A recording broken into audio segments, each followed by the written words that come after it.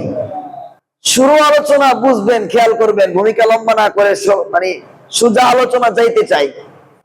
সবাই একবার জোরে বলেন আলহামদুলিল্লাহ। মাত্র 45 বাজে, ইতিমধ্যে মোটামুটি আমাদের আমাদের প্রথম তলা মোটামুটি ভরে গেছে, বলেন আলহামদুলিল্লাহ।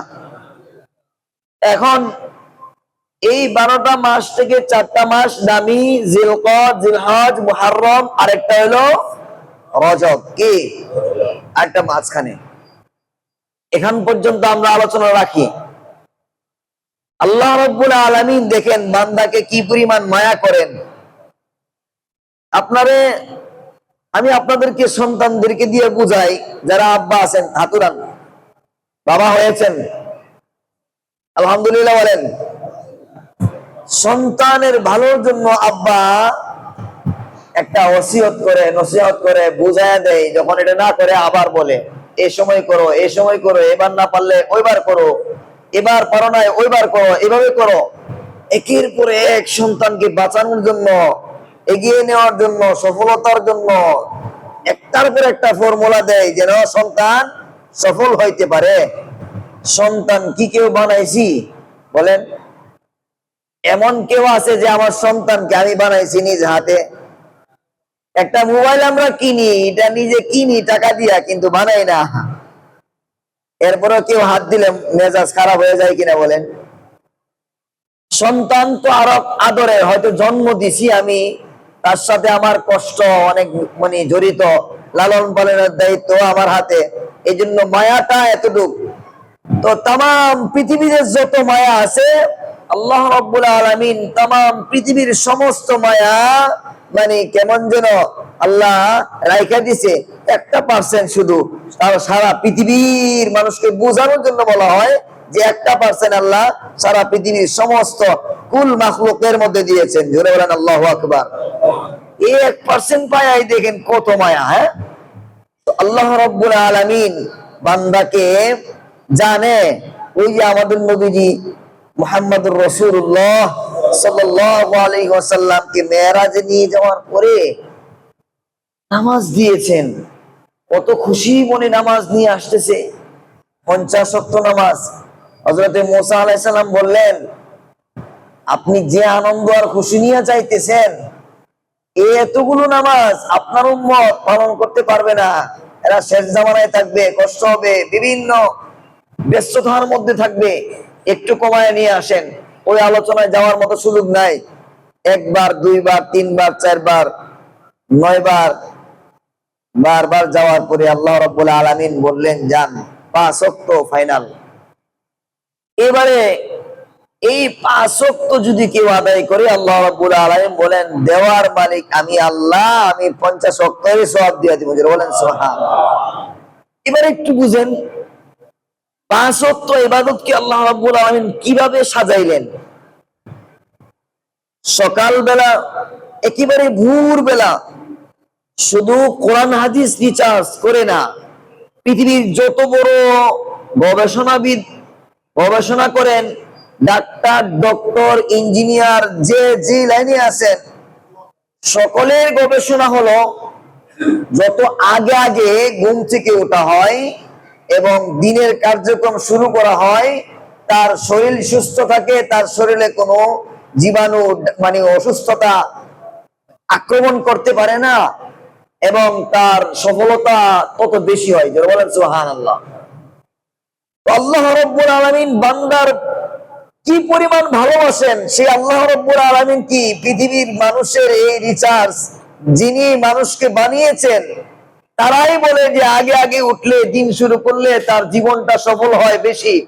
নেটে আপনি খোঁজ করেন সফল মানুষদের জীবনী, যে সকালবেলা যারা 10টা পর্যন্ত ঘুমায় কাটায়, এদের জীবনের অধিকাংশ সময় নষ্ট হয়ে যায়। একটা সময় আসে এমন এমন রোগ তাদেরকে বাসা বাঁধে যে কোনো ডাক্তার পৃথিবীতে তাদেরকে সুস্থ করতে পারে না। আল্লাহ রাব্বুল আলামিন তাম পৃথিবীর মানুষকে কি পরিমাণ ভালোবাসেন। আল্লাহ বলেন, বান্দা তুমি ঘুমিয়েছো, আগে আগে ঘুমিয়ে যাও, আর সকালবেলা ফজরের নামাজটা একেবারে ফার্স্ট টাইমে ওইটা আদায় করা যাবে। বলেন সুবহানাল্লাহ। ফজরের সময় একটু আগে উঠছেন, দেখেন ইবাদতের একটা মিলটা কিভাবে, সেটিংসটা কিভাবে চালাইছে। ফজরের নামাজের সময় ঘুম থেকে উঠলে বলেন তো, যত বড় শক্তিশালী রোগ হোক না, মানে একজন ব্যক্তি হোক না কেন, ঘুম ঘুম একটা ভাব থাকে না। একটু আজকে কিন্তু সুরের আলোচনা বাদ দিয়ে আপনাদেরকে দিলে ঢুকতেছি, যে যত মানে শক্তিশালী ব্যক্তি হোক না কেন, যখন ফজরের সময় ঘুম থেকে উঠে একটু ঘুম ঘুম ভাব থাকেনি। আল্লাহ বলেন, বান্দা তুমি যখন নামাজে দাঁড়াইবা, তো ফজরের আগে মানে উজু করে তুমি আগে 2 রাকাত সুন্নত মারো। জোরে বলেন সুবহানাল্লাহ। ফজরের আগে কয় রাকাত সুন্নত? এর আগে আরো যদি আমার সাথে প্রেম আর ভালোবাসা গভীর করতে চাও, তো আল্লাহ বলেন, তো আরো আগে উঠা আরো 2 রাকাত তাহাজ্জুদ মারো। জোরে বলেন সুবহানাল্লাহ। ঘুম থাকবে না। আরে মানে আমরা তো দুনিয়ার রোগ দূর করার জন্য আমরা যে পরিমাণ অনেকে আছে, ফজরের নামাজের খবর নাই, মাগার ফজরের আগে আগে উঠা রাস্তা দিয়ে হাঁটে আর ব্যায়াম করে, অনেক এরকম আছে।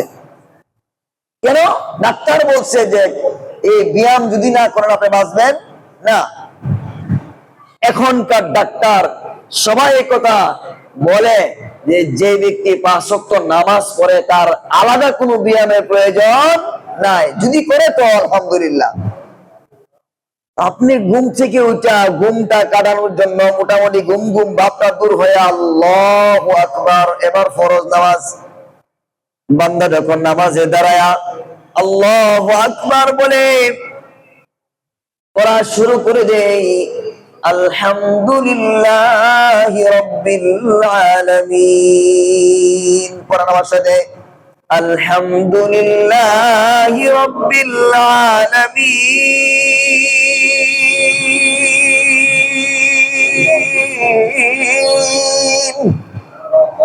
বান্দা যখন নামাজের মধ্যে দাঁড়াও আল্লাহর প্রশংসা শুরু করে দেই, আল্লাহ রাব্বুল আলামিন বান্দার সাথে মুসল্লি ইউনাজি রাব্বা, বান্দা নামাজে দাঁড়ায় আল্লাহ রাব্বুল আলামিন মায়া নিয়ে মোহাম্মত নিয়ে শুধু তার সাথে কথাই বলেন না, আল্লাহ রাব্বুল আলামিন দেখে তাকায়া তাকায়া আমার বান্দা ঠোঁটটা কিভাবে নাড়ায়, আমার বান্দা কিভাবে তাকায়, আমার বান্দা অঙ্গ প্রত্যঙ্গ গুলো কিভাবে নাড়ায়। একজন বাবা যেমন সন্তানের সাথে বোঝানোর জন্য বলতেছি, আদর মোহব্বত প্রেম বিনিময় করে কথা বলে শিশু বাচ্চার সাথে আল্লাহ রাব্বুল আলামিন বান্দা যখন নামাজে দাঁড়া যায় আল্লাহ রাব্বুল আলামিন বান্দার সাথে চূড়ান্ত প্রেম আর ভালোবাসা শুরু করে দেয়। যে বলেন সুবহানাল্লাহ। এবার বান্দা নামাজের মধ্যে দাঁড়ায়, এই যে ফজরের সময়টা আল্লাহ রাব্বুল আলামিন বান্দার জন্য দিলেন, 5 ওয়াক্ত নামাজের মধ্যে ইবাদতের সেটিংসটা কিভাবে আল্লাহ রাব্বুল আলামিন সাজাইলেন, ঘুম ঘুম ভাবটা দূর হয়ে যাক। ফজরের আগে অবশ্যই 2 রাকাত সুন্নাত বাধ্যতামূলক করে দিয়েছেন। যদি বলেন আল্লাহু আকবার। এবার ফজরের পর থেকে নিয়ে যোহর পর্যন্ত, ফজরের পর থেকে নিয়ে যোহর পর্যন্ত লম্বা একটা সময় একটু খেয়াল করে 5 ওয়াক্তের সেটিংসটা বুঝেন, দেখবেন আল্লাহ রাব্বুল আলামিন বান্দার প্রত্যেকটা বিষয়ে কি পরিমাণ চিন্তা ফিকির করে।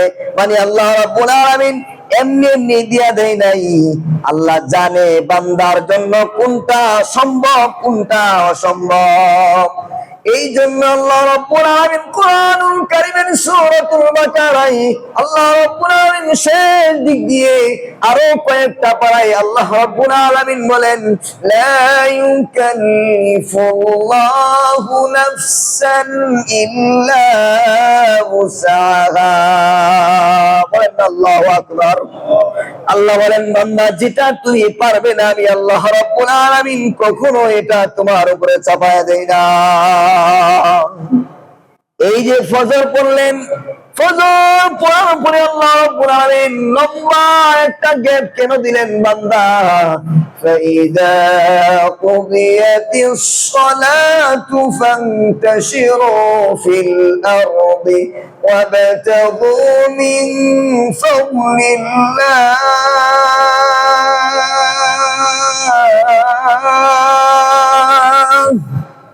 واذكروا الله كثيرا لعلكم تفلحون। আল্লাহু আকবার।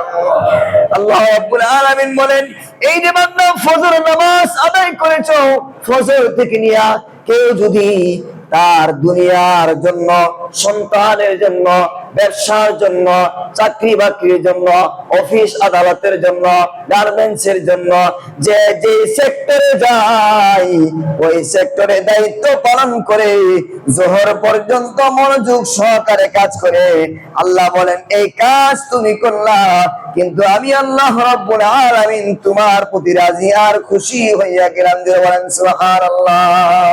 শুধু ফজরটা পড়তে হবে, ফজর নামাজ পড়ে বান্দা লম্বা গ্যাপ দিয়েছি, এবার যোহরের আগে 4 রাকাত সুন্নাত দিয়েছেন, লম্বা একটা গ্যাপ আছে, সময় আছে, সুন্দর করে যোহরের নামাজটা পড়লেন, এরপরে 2 রাকাত মানে 4 রাকাত ফরজ পড়ার পরে আবার 2 রাকাত সুন্নত পড়ে, যদি হাতে সময় থাকে তাহলে ফ্রি থাকো, আরো 2 রাকাত পড়তে পারো নফল হিসাবে। আর যদি হাতে সময় না থাকে তাহলে আবার বের হয়ে যাও, ওই যে ফাইদা কুদিয়াতিস সালাতু ফান্তাশিরু ফিল আরদ, আমার শেষ, এবার দৌড়াও সন্তানের জন্য, তোমার সংসারের জন্য। আল্লাহ রাব্বুল আলামিন বলেন যে বান্দা আমার কাজটা তুমি, আমি তোমাকে এই পুরা 24 ঘন্টায় কয় মিনিট কয় ঘন্টা দিলাম একটু হিসাব আমরা করি। এরপরে আল্লাহ রাব্বুল আলামিন আসর পর্যন্ত একটা গ্যাপ দিলেন। এবার একটু বুঝেন কেন ইবাদতের সেটিংসটা বুঝাইতেছি।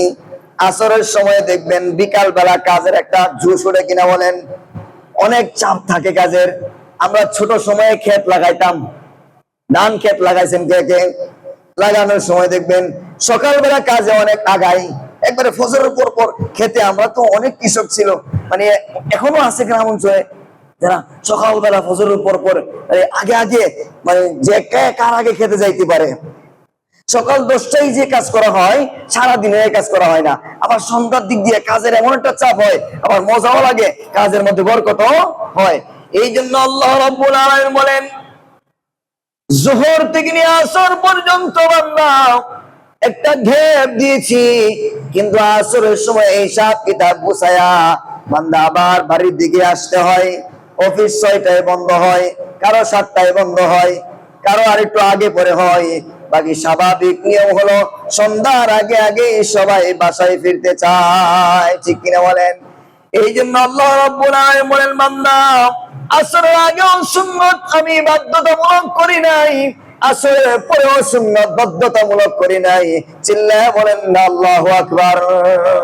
যতটুকু সময় আছে আসরের 4 রাকাত ফরজটা পড়ে আবার ফাইদা কুদিয়াতিস সালাত ফান্তাশিরু ফিল আরদ, আবার তুমি তোমার সংসারের জন্য, সন্তানের জন্য, নিজের জীবনের উন্নতির জন্য তুমি আবার তোমার কর্মক্ষেত্রে নেমে যাও। এরপরে আবার তাকায় দেখেন মাগরিবের সময় আরো গুরুত্বপূর্ণ, সন্ধ্যার সময় দেখবেন গুরু পর্যন্ত যখন খেতে ঘাস খাইতে যায়, সন্ধ্যা হলে যখন বাড়ির দিকে টান দেন ও আরো উল্টা টানে আরো খাইতে চায়, ঠিক কিনা বলেন? দুনিয়ার মহব্বত, দুনিয়ার মায়া, দুনিয়ার মায়াজাল। মানুষ আসর আর মাগরিবের সময় অনেক ব্যস্ত থাকে। কেউ দুনিয়ায় ব্যস্ত, দুনিয়ায় হালাল কাজে ব্যস্ত, কেউ হারাম কাজে ব্যস্ত, কেউ জুলুমে ব্যস্ত, কেউ দয়া মায়ায় ব্যস্ত। অর্থাৎ এই সময়টা সবাই ব্যস্ততার মধ্যে পার করে কিনা বলেন? এই জন্য আল্লাহ বলেন আসরের পরে মাগরিব দিলাম, মাগরিবের আগেও সুন্নত আছে কিনা বলেন? তাই মনে করেন জীবনে নামাজ পড়ে না, হঠাৎ নামাজ পড়তে আসছে, এখন ইমাম সাহেব মাগরিবের সময়ে নামাজে দাঁড়াইতেছে, মুসল্লি অনেক কম সংখ্যা, মুয়াজ্জিন সাহেব যখন ইকামত দিবে, এই হযরত হঠাৎ আজকে নামাজে আসছে আর কি, তো কয় হুজুর দাঁড়ান, কি ওই সুন্নতটা পড়ে নেই। কি পড়ে নেই? সুন্নতটা পড়ে নেই। আমার ভাই আল্লাহ রাব্বুল আলামিন বলেন এই যে দুনিয়ার মায়াজাল, দুনিয়ার মহব্বত, আমার মহব্বত তোমার ভিতরে ঢুকাও, এই দুনিয়ার কাজ করো, কিন্তু দুনিয়াকে তোমার ভিতরে ঢুকানো যাবে না। দুনিয়ার ভালোবাসা আমি আল্লাহ রাব্বুল আলামিনের ভালোবাসার উপরে প্রাধান্য দেওয়া যাবে না। এই জন্য বান্দা যখন মাগরিবের নামাজ আদায় করবে, আল্লাহ রাব্বুল আলামিন বলেন শুধুমাত্র 3 রাকাত ফরজ পড়ো, এরপরে 2 রাকাত সুন্নাত পড়ার পরে হাতে যদি লম্বা সময় থাকে, কারণ অফিস শেষ, চাকরি বাকরি মোটামুটি শেষ, সন্ধ্যার পরে বৈশা বৈশা আওয়াবিন পড়ো আর তাসবিহ তাহলিল জিকির আজকার করো। এরপরে মোটামুটি ফ্রি সময় থাকার কারণে এশার আগেও 4 রাকাত সুন্নাত দিয়েছেন, এশার পরেও সুন্নাত দিয়েছেন, আবার বেতর দিয়েছেন। যিনি বলেন আল্লাহু আকবার। বুঝলেন তো কিভাবে সুন্দর করে আল্লাহ রাব্বুল আলামিন ইবাদতের এই সেটিংসটা, সময়টা সাজালেন। যিনি বলেন না সুবহানাল্লাহ। এবার আপনি একটু খেয়াল করেন তো, এই 5 ওয়াক্ত নামাজ সুন্নাত মিলায়া কয় ঘন্টা সময় লাগতে পারে? অল্প সময় ধরেন না 10-15 মিনিট করে যদি ধরা হয় 5-15 কত 1.5 ঘন্টা। আল্লাহু আকবার। আমাদের কয়জন বের হবে যে আমরা এই 24 ঘন্টায় মাত্র 1.5 ঘন্টা সময় আল্লাহকে দিতে পারি? দুনিয়ার এমন কোনো কাজ নাই যে কাজ শেখার জন্য ঘন্টার পর ঘন্টা, সময়ের পর সময়, মাসের পর মাস ব্যয় করতেছি। শিখতে না পারলে আফসোস করতেছি, দুঃখ করতেছি, টাকা ব্যয় করতেছি, পয়সা ব্যয় করতেছি, ক্ষমতা ব্যয় করতেছি, কিন্তু একটু আফসোস লাগে না আমার মালিক আমার কাছ থেকে মাত্র 24 ঘন্টায় 1.5 ঘন্টা সময় চাইলেন, এটাও আমি দিতে পারি না। একসাথে চান নাই, ফাঁকা ফাঁকা সময় দিয়া, সুযোগ দিয়া, তোমার সমস্ত কিছু বুঝা আল্লাহ রাব্বুল আলামিন আমার আপনার জন্য এইভাবে সেটিংস করলেন। এরপরেও আমি পারি না, এরপরেও আমি বড় সুযোগ করতে পারি না। আল্লাহ যেন আমাদেরকে সেই সহি বুঝ দান করেন, মালিকের কুদরতি কদমে সিজদায় লুটিয়ে পড়ার তৌফিক আল্লাহ তাআলা দান করেন, বলেন আমিন। আল্লাহ রাব্বুল আলামিন যখন কোনো বান্দার উপরে নারাজ হন,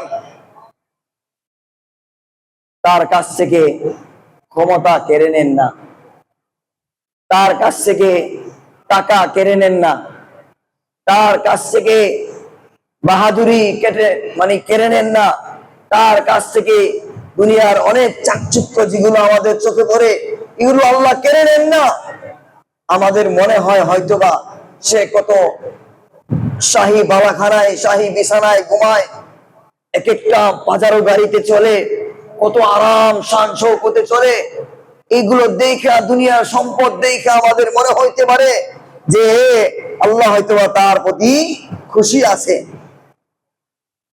আমি একটা কথা আপনাদেরকে স্মরণ করায় দেই, আল্লাহ রাব্বুল আলামিন যখন কোনো বান্দার উপরে নারাজ হন, আপনি আপনাকে দিয়েই পাবেন, আমি আমাকে দিয়েই পাবো। আল্লাহ রাব্বুল আলামিন যখন কোনো বান্দার উপরে নারাজ হন, দুনিয়ার কোনো সম্পদ, ক্ষমতা, শক্তি এগুলো কেড়ে নেন না। শুধু একটা বিষয় আল্লাহ তাআলা বান্দার কাছ থেকে কেড়ে নেন, সেই বিষয়টা হলো বান্দা আল্লাহর কুদরতি কদমে সিজদা দেওয়ার অধিকারটুকু আল্লাহ তাআলা কেড়ে নেন, বলেন নাউযুবিল্লাহি মিন যালিক। যদি আপনি দেখবেন যত বড় অপরাধ করেছেন, যত জুলুম করেছেন, আপনার মাঝে মধ্যে সিজদা দেওয়ার অভ্যাসটাকে, মাঝে মধ্যে রব্বে কারীমের কুদরতি কদমে লুটায়া পড়ে চোখের পানি ছাড়ার অভ্যাসটাকে, তো আপনি বুঝবেন এখনো আমার মালিক, এখনো আপনার মালিক, এখনো রব্বে কাবা, এখনো রব্বে কারীম আপনার আমার প্রতি রাজি আছে, সন্তুষ্ট আছে। আর যদি মনে করেন দুনিয়ায় এত ব্যস্ত হয়েছি, এত কাজ করি, এত ক্ষমতা, এত পাওয়ার, কিন্তু আমি মালিকের কুদরতি কদমে সিজদা দেওয়ার মতো অধিকার আমার নাই, আমার সময় হয় না, তো বুঝবেন মালিক আপনার প্রতি অসন্তুষ্ট হয়ে গেছে, আপনার দুনিয়াতে ক্ষতিগ্রস্ত একেবারে নিশ্চিত, আর আখিরাতে তো অসিরত দুনিয়া ওয়াল আখিরা, এটা নিশ্চিত হবেই হবে। আল্লাহ রাব্বুল আলামিন যেন মালিকের কুদরতি কদমে বেশি বেশি সিজদা দেওয়ার তৌফিক আমাদেরকে দান করেন, আমিন। মেরে মুহতারাম, সম্মানিত মুসল্লিয়ানে কেরাম, আমি বুঝাইলাম আল্লাহ রাব্বুল আলামিন আমাদেরকে মায়া করে ইবাদতের একটা সেটিংস যেভাবে সাজিয়েছেন।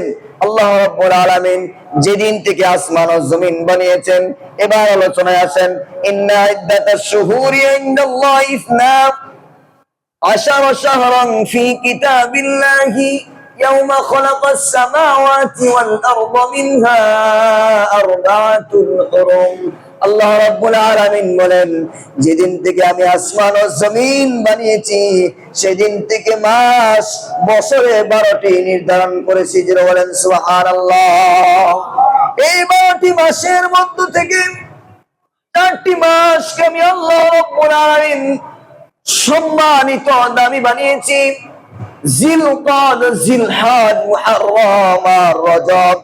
এই যে মুহররমের মাস আজকে চলে, এই বছর শেষ হয়েছে, বৈশাখ মাসের মাধ্যমে নতুন বছর যখন শুরু হয়, আমাদের কত ভাই বিজাতীয় অপসংস্কৃতিতে জড়ায়া নতুন দিনকে নতুন ভাবে বরণ করে নতুন কত প্রস্তুতি নেয়, ঠিক কিনা বলেন?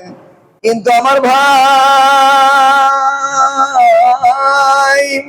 আল্লাহ রাব্বুল আলামিন যে আমাদেরকে নতুন সময় দিলেন, নতুন দিন, নতুন রাত, নতুন বছর, নতুন সবকিছু। এই দিন একটা যায়, রাত একটা যায়, এভাবে মাস যায়, বছর যায়। যারা বুদ্ধিমান, যারা নসিহত গ্রহণ করতে চায়, তারা এটা থেকে উপদেশ গ্রহণ করে।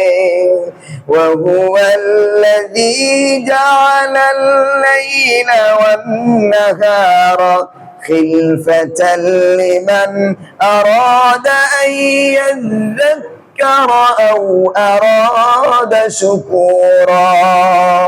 দিনটা চলে গেল আফসোস করে, আরে আজকের দিনে ভালো কোনো কাজ করতে পারি নাই, আরে আগামী দিনটা কেমন জানি হয়ে যায়।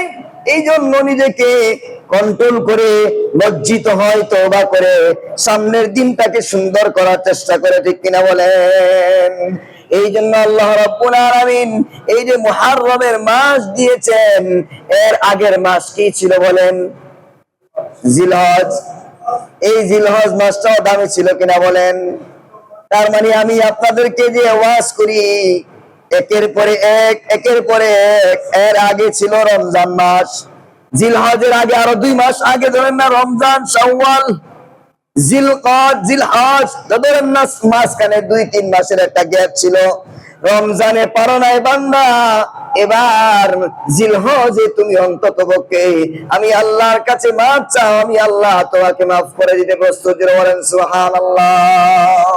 এই যে কত সুন্দর একটা একের পরে এক, প্রথম রমজান মাসের পরে একটু গ্যাপ দেওয়ার পরে আবার বলছে জিলহজ মাসের ইবাদতের এত গুরুত্ব, এক একটা দিন, এক একটা রাত ইবাদত করলে সবে কদরে ইবাদতের সমতুল্য সব আল্লাহ তাআলা দান করেন। যে বলেন সুবহানাল্লাহ।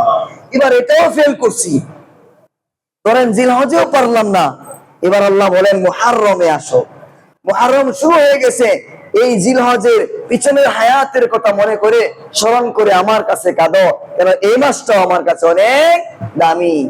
এই মাসটাকে পৃথিবীর ইতিহাস থেকে যতগুলো ইতিহাসে পেয়েছি, যতগুলো নবী রাসূল দুনিয়াতে আসছেন, সবাই এই মাসকে দামি এবং ইবাদতের মাধ্যমে, রোজার মাধ্যমে কাটিয়েছেন।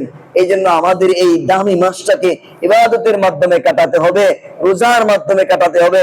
আল্লাহর রাসূল সাল্লাল্লাহু আলাইহি ওয়াসাল্লাম হাদিস শরীফে ইরশাদ করেছেন, আফদালুস সিয়ামি বাদা রমাদানা শাহরুল্লাহিল মুহররম।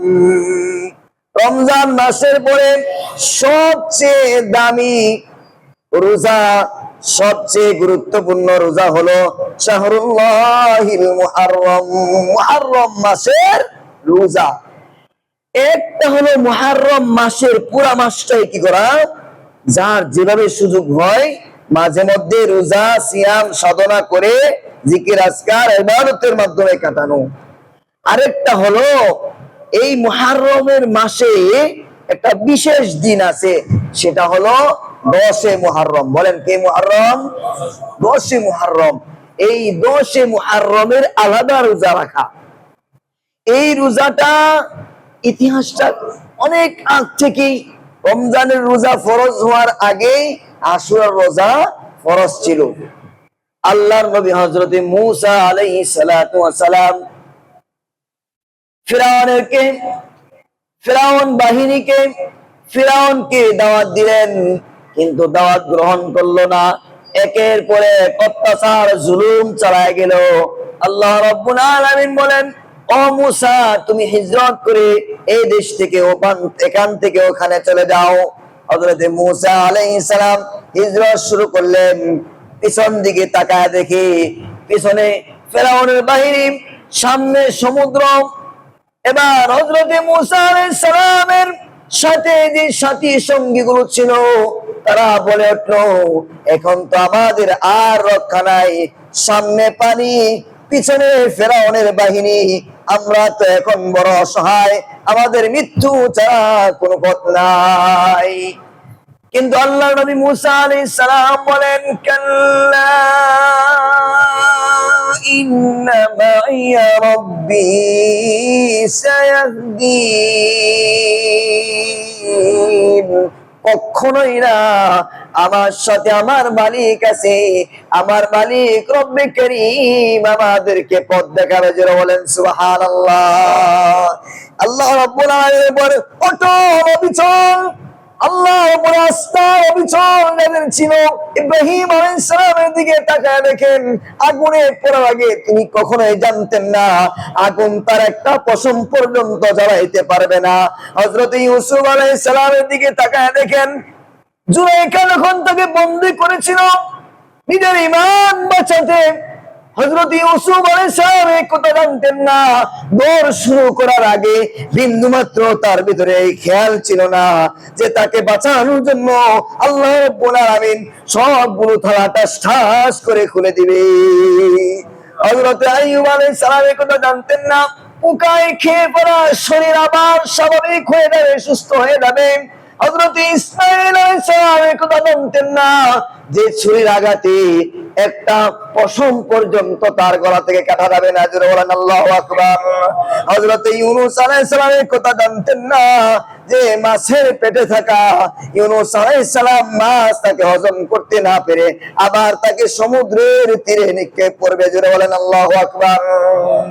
এই জন্য আমার ভাই আল্লাহ রাব্বুল আলামিনের নবী মুসা আলাইহিস সালাম বলেন, ও আল্লাহ তুমি আমাকে বাঁচাইবে। আল্লাহ রাব্বুল আলামিন ওহী পাঠালেন, ফাআউহাইনা ইলা মুসা আন ইদরিব বিআসাকাল বাহর فانفلق فكان كل فرق كالطود العظيم। আল্লাহু আকবার। মুসা আলাইহিস সালামকে আল্লাহ ওহী দিলেন, মুসা তুমি লাঠি দিয়া শুধু একটু চেষ্টা করো, একটু আঘাত করো। পানিতে বাড়ি দিলেন, রাস্তা হয়ে গেল 12টা। যেটা বলেন সুবহানাল্লাহ। আর আলোচনার সময় আমার হাতে নাই, যেহেতু সময় 14 বাজে গেছে, শেষ করে দিচ্ছি। হযরত মুসা আলাইহিস সালাম এই রাস্তা দিয়ে পার হইলেন, ফেরাউন আসলো। আসার পরে লম্বা চড়া মজার ঘটনা এখান থেকে শুরু হয়েছে। ফেরাউন আসার পরে ঘোড়া তো আর সামনে যায় না, রাস্তা 12টা টোটালি কমপ্লিট, কত সুন্দর রাস্তা। ঘোড়া বুঝা বাড়াইছে এটা তো রাস্তা, এই রাস্তা তো আমার জম, এই রাস্তা আমার মৃত্যু হবে, আমি যাব না। এই যে চাপে ঘোড়ারে চাবুক দিয়া ঘোড়া সামনে যায় না, কঠিন ভাবে আঘাত করে যায় না। এবার চাল্লি পাল্লি নেতা খেতা যারা আছে বলতেছে, কি খবর উস্তাদ, ঘোড়া যায় না, আপনি যান, রাস্তা তো হয়েছে। ও কত বড় দুষ্ট ফেরাউন, ও কই রাস্তা তো তোদের জন্য আমি রাত্রিবেলা বানায় রাখছি। বলেন নাউযুবিল্লাহি মিন যালিক। ও তোরা উঠ, মজবুত রাস্তা। বাহিনীরাও খুব ভক্ত, না উস্তাদ আপনি না, ছাড়া বেয়াদবি, আপনি আগে উঠেন, অ্যাকশন। এবার ফেরাউন ডাইনিয়ামে তাকায় দেখে পথ নাই, উঠতেই হবে। এবার উঠলো, وأغرقنا آل فرعون